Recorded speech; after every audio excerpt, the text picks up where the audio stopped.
सभी मसीह भाई बहनों को प्रभु यीशु मसीह के नाम में जय मसीह की। बाइबल स्टोरीज चैनल पर आप सबका स्वागत है। हमारे इस चैनल को देखने के लिए आप चैनल को सब्सक्राइब करें और बेल आइकन को भी ज़रूर दबाएं। तभी आपको हमारी आने वाली वीडियोस का नोटिफिकेशन मिलता रहेगा।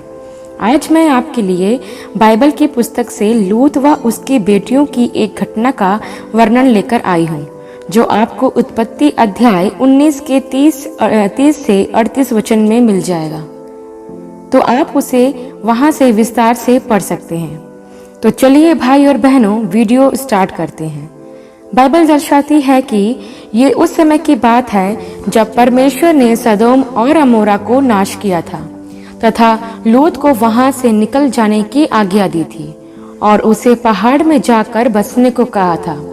मेरे प्रियो, पहले ध्यान दे कि बाइबल सदा अच्छी व बुरी घटनाओं का वर्णन करती है, जिसमें से कुछ घटनाओं को कई मसीह विरोधियों ने गलत ढंग से प्रस्तुत किया है और लूत व उसकी बेटियों की घटना को भी लोगों ने गलत ढंग से ही लिया है, जिसका आज हम यहाँ विस्तार से वर्णन करेंगे। बाइबल दर्शाती है, दूसरा तीमुथियुस अध्याय 3 के वचन 16 में ऐसा लिखा है कि हर एक पवित्र शास्त्र परमेश्वर की प्रेरणा से रचा गया है और आदेश और समझाने और सुधारने और धर्म की शिक्षा के लिए लाभदायक है। तो यहाँ इस वचन से मैं पहले ही स्पष्ट करती हूँ कि बाइबल का हर एक वचन हमारे सुधार के व समझ के लिए है, जिसमें हम भले व बुरे दोनों तरह के ज्ञान को समझ सकते हैं। बाइबल केवल अच्छा ही नहीं वरन बुरे को समझाने के लिए भी हमारा मार्गदर्शन करती है। तो यहाँ इस घटना के द्वारा भी हम यही सीखेंगे। तो चलिए भाइयों और बहनों, अध्याय पर चलते हैं। तो बाइबल दर्शाती है कि जब लूत को यहोवा ने सदोम और अमोरा से निकालकर पहाड़ पर बसने को कहा था, तब वह सोर को चला गया था। उसे लगा कि वह पहाड़ पर नहीं बस पाएगा, परंतु जब उसने देखा कि सोर में भी धर्मियों की संख्या बहुत कम है, तो वे वहां से भाग गया, क्योंकि उसने पहले ही अधर्मी देश सदोम और अमोरा को नाश होते हुए देखा था। तब वह सोर को छोड़ और पहाड़ पर जाकर अपनी बेटियों के साथ रहने लगा था। लूत व उसकी दोनों बेटियां वहां एक गुफा में रहने लगी और उस स्थान पर कोई भी ना था। अर्थात जब लूत सदोम और अमोरा में रहा, तब भी उसने अपने मन मर्जी से अब्राहम से अलग होकर सदोम और अमोरा नगर को चुना था, जहां वे अधर्मी लोगों के बीच में रहा तथा उसका परिवार भी फिर उसी नगर के एटमॉस्फेयर में पला बढ़ा। चाहे लूत एक धर्मी जन ही था, परंतु वे नगर बहुत ही पाप से भरा हुआ था, जिसका असर उसकी बेटियों पर भी पड़ता रहा। लूत ने सदोम और अमोरा की चकाचौंध को देखकर उस नगर को चुन लिया था, यह जाने बिना कि वहां पापी और अधर्मी लोग बसे हुए हैं। यह थी लूत की पहली गलती व अनाज्ञाकारिता तथा वैभव से भरे नगर के लालच की, जिसका भुगतान उसे आगे चलकर फिर करना पड़ा। एक तो यह कि उस नगर के चकाचौंध में फंसकर उसकी पत्नी वही नमक का खंभा बनकर रह गई। दूसरा भुगतान लूत का इस अध्याय में दर्शाया गया है, उसकी बेटियों का एक गलत निर्णय। जब लूत व उसकी बेटियां गुफा में रह रही थीं, तब उसकी बड़ी बेटी ने छोटी बेटी से कहा कि हमारा पिता बूढ़ा है और पृथ्वी भर में कोई ऐसा पुरुष नहीं जो संसार की रीति के अनुसार हमारे पास आए। तो इसलिए कि हम अपने पिता को दाखमधु पिलाकर उसके साथ सोएं, जिससे कि हम अपने पिता के वंश को बचाए रखें। यहाँ ध्यान दे मेरे प्रियो कि लूत की बेटियों ने एक तो यह सोच लिया कि पृथ्वी पर कोई उनकी तरह अर्थात उनके वंश को चलाने के लिए योग्य धर्मी ना बचा, क्योंकि उन्होंने सदोम और अमोरा को अपने सामने नाश होते हुए देखा था। इसलिए उन्होंने ऐसा सोचा कि अब हमसे ही आगे वंश चलेगा, परंतु कोई पुरुष हमारी तरह धर्मी न बचा जो कोई हमारे वंश को आगे बढ़ाए। ऐसा उस घड़ी वे सोचने लगी। तथा दूसरे ध्यान देने की बात यह है कि उन्होंने अपने पिता को दाखमधु पिलाया। दाखमधु अर्थात नशे का सेवन कराया, जो कि यहोवा के विरुद्ध एक पाप था। अर्थात यह भी कि उस समय नशे के कारण लूत अपने होशो हवास में नहीं था कि जो यह काम कामुकता की वजह से किया गया हो। नहीं, ऐसा नहीं था। लूत उस घड़ी इस घटना में निर्दोष था तथा उसकी बेटियों ने भी यह काम वासना या कामुकता के कारण नहीं किया था, वरन उन्होंने अपनी बुद्धि का गलत इस्तेमाल किया, यह सोचकर कि अब उनके पिता का वंश कैसे आगे बढ़ेगा, तो हम ही उसके वंश को बढ़ाएं। जबकि वह अपनी बुद्धिहीनता में यह भूल ही गई थी कि यहोवा उनके साथ था। तभी तो यहोवा ने सदोम और अमोरा को नाश करने से पहले ही उन्हें बाहर निकाल दिया था। परंतु वह उस घड़ी अपनी बुद्धि लगा बैठी और अपने पिता को दाखमधु पिलाकर उसके साथ लेटी, पहले बड़ी बेटी तथा उसके बाद फिर छोटी बेटी।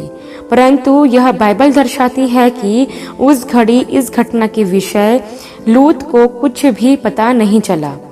जैसा लिखा है उत्पत्ति 19 अध्याय के 34 व 35 पद में, सो उन्होंने उस दिन भी रात के समय अपने पिता को दाखमधु पिलाया और छोटी बेटी जाकर उसके पास लेट गई, पर उसको उसके भी सोने और उठने का समय का ज्ञान न था। यहाँ लिखा है उसके भी सोने और उठने के समय का ज्ञान न था, अर्थात पहले बड़ी बेटी का भी उसे कोई ज्ञान न था और न ही छोटी बेटी का उसे कोई ज्ञान था। अर्थात यहाँ तो स्पष्ट हो जाता है कि लूत को इस घटना का कुछ पता न था। इसी प्रकार हमें बाइबल के एक एक वचन को ध्यान पूर्वक समझना व पढ़ना चाहिए, नहीं तो कोई भी इसका गलत अभिप्राय निकाल लेते हैं, जैसे कुछ मसीह विरोधियों ने निकाला भी। परंतु यहाँ एक बात स्पष्ट है, एक तो यह कि लूत को दाखमधु पिलाया गया, अर्थात नशे का सेवन कराया गया था, जिसके चलते वह मनुष्य अपने होश में नहीं रहता तथा कुछ गलत कदम भी उठा लेता है। इसलिए बाइबल नशा करने के लिए पूरी तरह से मना करती है। तथा दूसरा है कि लूत की बेटियों ने भी यह कार्य कामुकता या वासनाओं के लिए नहीं, वरन अपने पिता के वंश को आगे बढ़ाने के लिए किया था। हालांकि यह भी गलत विचार था उनका, क्योंकि वंश बढ़ाना यहोवा के हाथ में है, किसी मनुष्य के नहीं। ऐसा करके या अपनी बुद्धि का इस्तेमाल करके मनुष्य अपने लिए आगे के लिए मुश्किल बढ़ा लेता है। तब आगे लिखा है कि इस प्रकार से लूत की दोनों बेटियां अपने पिता से गर्भवती हुई तथा बड़ी बेटी ने एक पुत्र जनी और उसका नाम मोआब रखा। वह मोआब नामक जाति का जो आज तक है मूल पिता हुआ, जो कि यहोवा के विरुद्ध की एक जाति थी, अर्थात उन्हें व्यभिचार की जाति माना जाता था, जिससे आगे चलकर फिर रूत भी पैदा हुई और रूत का अध्याय आप सभी अच्छी तरह से जानते हैं। तथा दूसरी छोटी बेटी ने भी एक पुत्र को जन्म दिया और उसका नाम बेनम्मी रखा। वह अम्मोन वंशियों का जो आज तक है मूल पिता हुआ। यह जाति भी यहोवा के सम्मुख विरोधी जाति बनी, अर्थात यह कि लूत की बेटियों का संबंध उसके जातियों का संबंध यहोवा से फिर टूट गया तथा वे नाशवान वंश बन गया, जो यहोवा की प्रजा न रहा। फिर एक तो यह कि लूत की बेटियों ने यहोवा के साथ रहते ही अपने वंश को आगे बढ़ाने की चिंता की, जो कि उन्हें नहीं करनी चाहिए थी, जिसके चलते वह एक घिनौना पाप कर बैठी, क्योंकि उसका कारण यह भी था कि उनकी परवरिश सदोम और अमोरा जैसे नगर में हुई थी, जहां ऐसा पाप हर दिन होता ही रहता था, जो नगर लूत ने अपने लालच में चुना था, जिसका भुगतान उसे यहाँ भी करना पड़ा। जबकि परमेश्वर की इच्छा नहीं थी कि लूत वहां रहे, परंतु लूत ने यहाँ अपने लालच के कारण यह स्थान चुना। उसका प्रतिफल फिर क्या हुआ कि लूत का वंश नाश हुआ। जैसे लूत की बेटियों ने यहोवा के विरुद्ध पाप किया तथा जो वंश उन्होंने उत्पन्न किया वह भी जाति यहोवा की प्रजा न कहलाई, वरन विरोधी ही रही। तो लूत की बेटियों की सांसारिक बुद्धि का क्या लाभ हुआ? फिर जो उन्होंने ऐसा सोचा कि हम अपने पिता का वंश बढ़ाएं, उनकी सांसारिक बुद्धि लगाने से वह नाश ही हुई और कुछ नहीं। तो यहाँ इस घटना के बाद लूत व उसकी बेटियों की घटना से आगे चलकर इजरायली भी सीखे कि उन्हें ऐसी गलती नहीं करना चाहिए, नहीं तो वह भी अपने वंश सहित फिर नाश ही होंगे। तो हमें भी इस घटना से यही सीखना है मेरे प्रियो। एक तो यह है कि जब यहोवा हमारे साथ है तो हमें किसी भी बात की चिंता करने की कोई आवश्यकता नहीं है कि हमारा वंश कब और कैसे आगे बढ़ेगा। ऐसी सोच के चलते अपनी सांसारिक बुद्धि लगाने की कोई जरूरत नहीं है। जब परमेश्वर ने हमें हर विपत्ति से बचाया है तो वही हमारे आगे के जीवन की भी चिंता करता है। हमें चिंता करने की कोई आवश्यकता नहीं है। जैसे जब यहोवा लूत व उसकी बेटियों को सदोम और अमोरा में नाश होने से पहले ही बचाया था, तो उन्हें भी अपने वंश के आगे बढ़ने की चिंता नहीं करनी चाहिए थी। चिंता अर्थात परमेश्वर के कार्यों पर संदेह करना, जिसके कारण मनुष्यों का संबंध परमेश्वर से फिर टूटता जाता है। और जब परमेश्वर से संबंध ही टूट जाए तो मनुष्य किसी भी प्रकार का पाप कर बैठता है, क्योंकि फिर उसकी बुद्धि भी क्षीण हो जाती है। जैसे लूत की बेटियों ने भी घिनौना पाप किया, अपने पिता से गर्भवती होकर, और लूत ने भी लालच में आकर सदोम और अमोरा नगर को चुना, जहां पर रहते उसके बेटियों में ना चाहते हुए भी ऐसी परवरिश आ गई कि उन्होंने आगे चलकर ऐसे घिनौने काम को करने से पहले जरा सा भी विचार ना किया, क्योंकि वह ऐसा ही माहौल बचपन से ही देखती हुई आई थी। तो मेरे प्रियो, यह घटना हमें बहुत से लेसन को सिखाती है।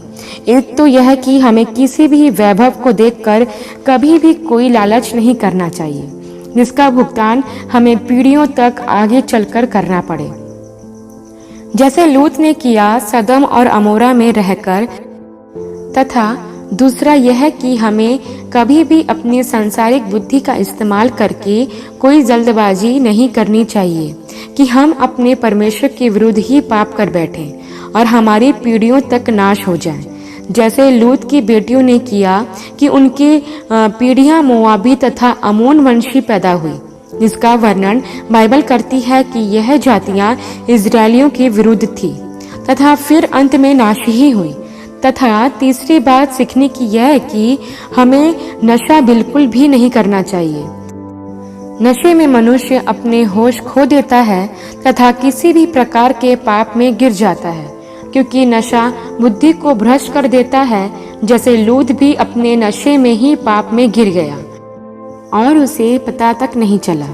तो देखा आपने कि यह घटना हमें किस प्रकार सचेत करती है ऐसी बुराइयों से बचने के लिए, जो यहोवा परमेश्वर हमें बाइबल के आधार से आज भी सिखाते हैं कि हम ऐसी गलतियां बिल्कुल ना करें तथा संभल कर चले, जिससे आज कई मसीह विरोधियों ने गलत ढंग से प्रस्तुत किया है। तो मेरे प्रियो, इस घटना से हमने यह सीखा कि हमें अपने सांसारिक बुद्धि का इस्तेमाल नहीं करना चाहिए, जैसे लूत की बेटियों ने किया और एक पाप को अंजाम दिया। और कभी भी हमें किसी वैभव के स्थान को देखकर लालच नहीं करना चाहिए। ऐसी जगह पर रहने से, ऐसे लोगों के बीच में रहने से हमारा व हमारे वंश का नाश ही होता चला जाता है, जैसे लूत का वंश भी नाश हुआ। तो मेरे प्रियो, इस घटना से आप अपने जीवन को संभाल कर चला सकते हैं और दूसरों को भी इस घटना का विस्तार सही ढंग से बता सकते हैं। प्रभु आप सबको आशीष दें। आशा करती हूँ इन वचनों का संक्षिप्त विवरण आप सभी को समझ में आया होगा। परमेश्वर आपको अपनी पवित्र आत्मा की भरपूरी से सदा भरता रहे। यदि आप चाहते हैं कि दूसरे भी इस घटना को सही ढंग से समझे, तो आप इसे दूसरों के साथ भी शेयर करें। आप सबको जय मसीह की।